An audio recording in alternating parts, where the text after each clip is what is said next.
In today's video, we're going to look at gaining power fast in the early game. Why do you want to gain power fast in the early game?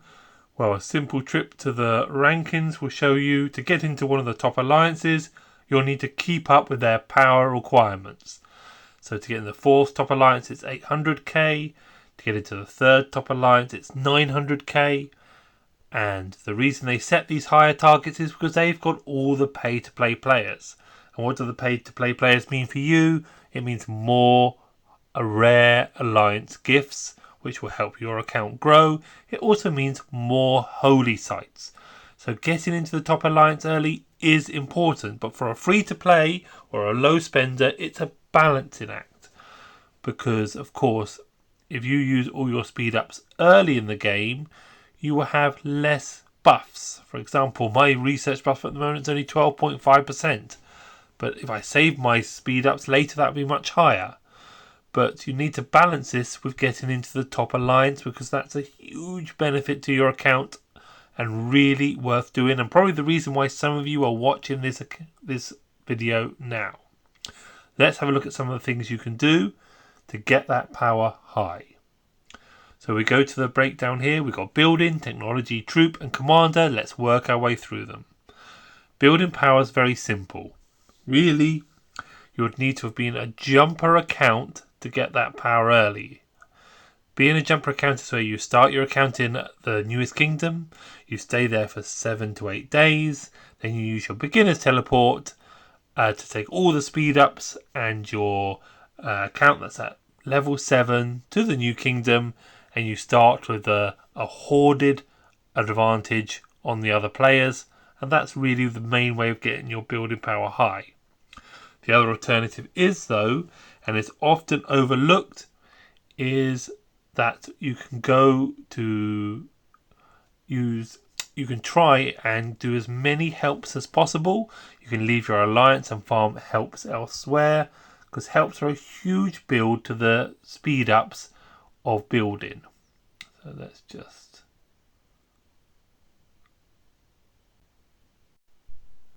this quest line is called the Helping Hand.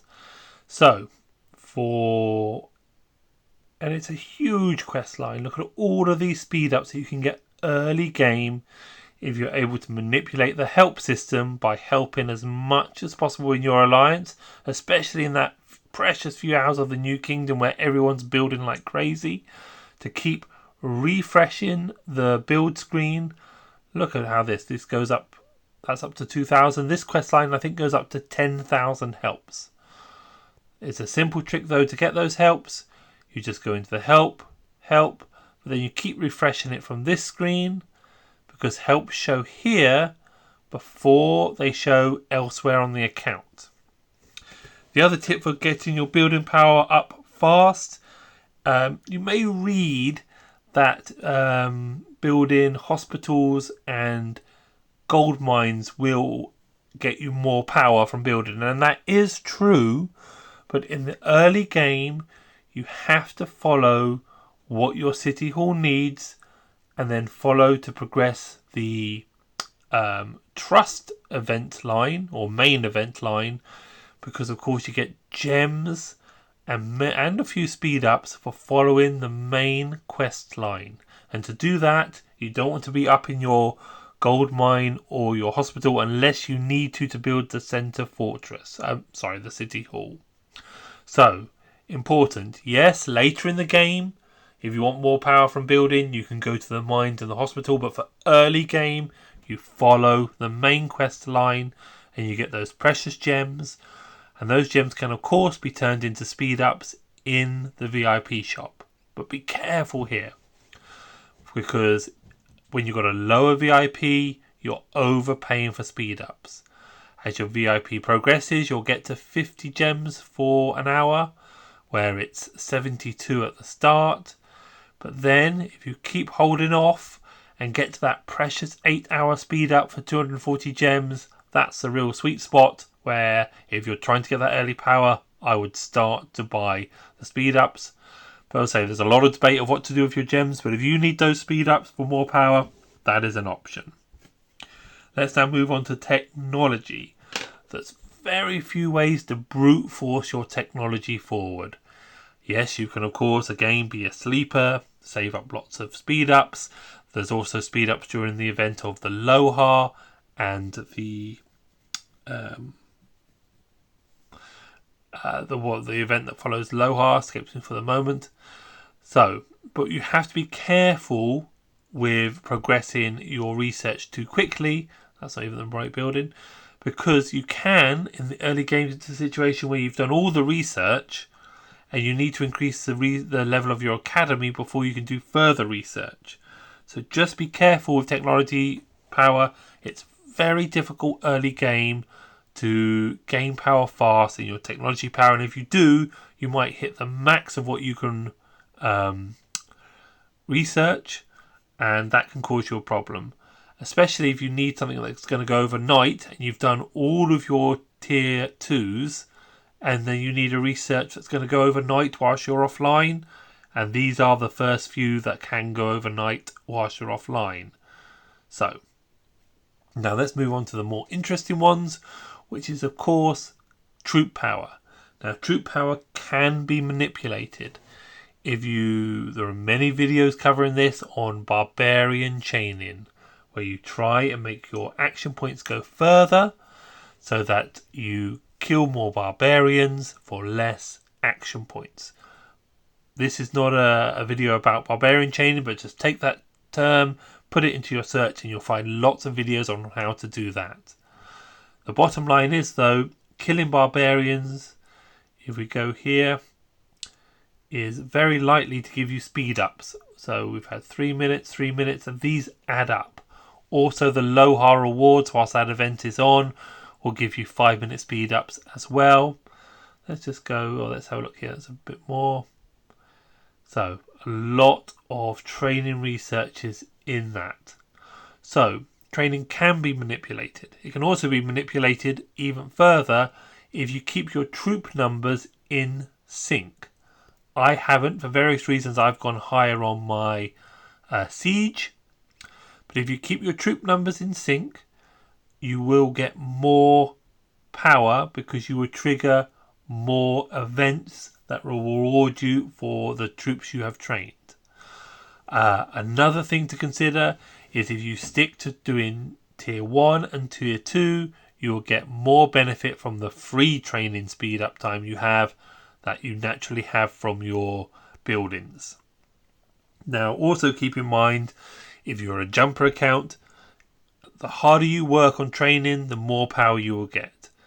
So once you're level 7 on all of these, every hour you log in will be 1200 power.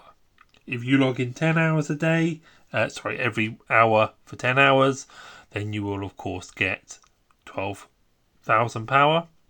But if you log in 20 times in a day every hour and only sleep for a few hours, you will get 24,000 power.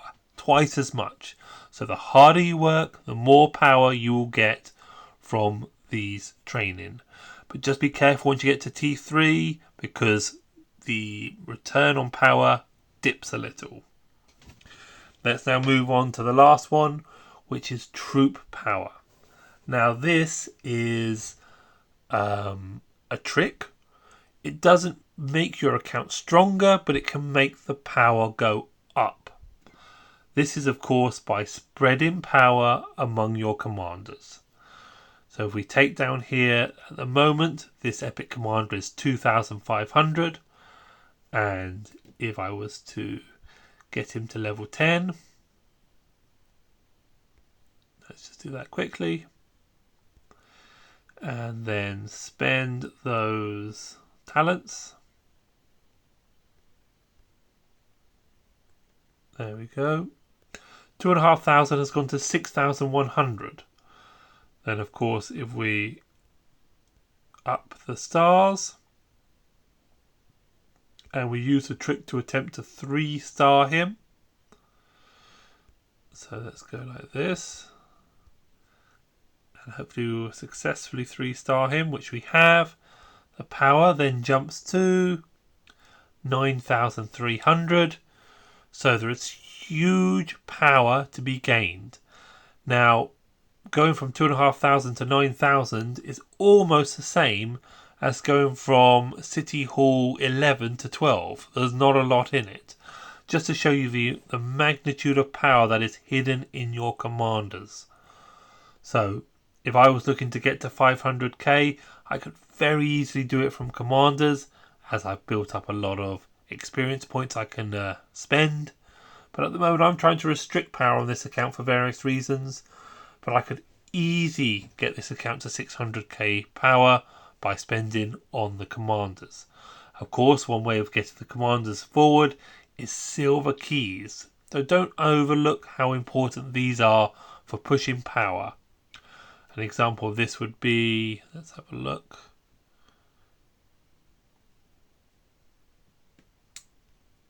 Here we are in the skills. So to upgrade a skill of a blue commander is 900 power, which is huge.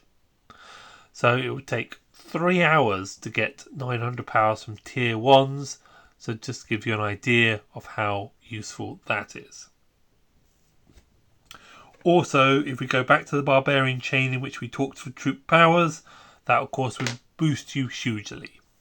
Now, not everybody can barbarian chain, and it is a fine art to be able to barbarian chain early in your game.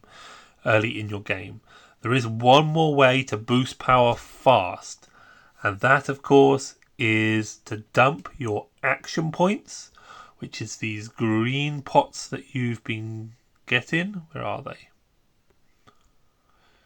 Here they are. I've got 105 there.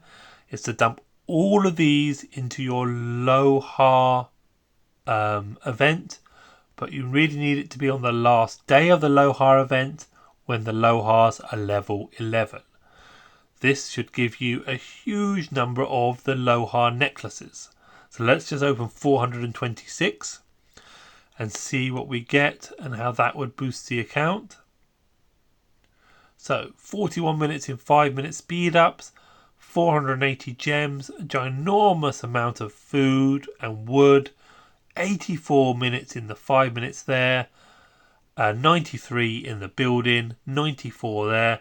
So dumping action points into Lohar gives a return that can directly boost your power should you need it to. But this is like dark magic. What you need to keep in your mind is if that action point is spent at a much higher level, when you've got level 25 barbarians, or the Marauders event, or even level 50 barbarians during KVK1, you'll get a far greater return. So be careful to not rob your future self too much. But by all means, getting into the top alliance can make a ginormous difference. Let's just take the alliance I'm in at the moment. I'm looking at, I believe, 2 Alter 2 rewards, where the top alliance would tend to have 4, 5, or even 6, plus maybe even a farm or an academy with more rewards, which can make a huge difference to your account. I hope this helps somebody gain lots of power early game. If you are pursuing a sleeper account, it's slightly different. Be careful how you spend your gems, especially in the early VIP shop, but always consider that getting into the top alliance can be a greater reward than saving your gems or saving speed ups for later in the game in some circumstances. Especially though, if you've got whales in that top alliance that are spending and dropping gold chests, it's really important that you get in there. Thanks for watching, and I hope this helps somebody.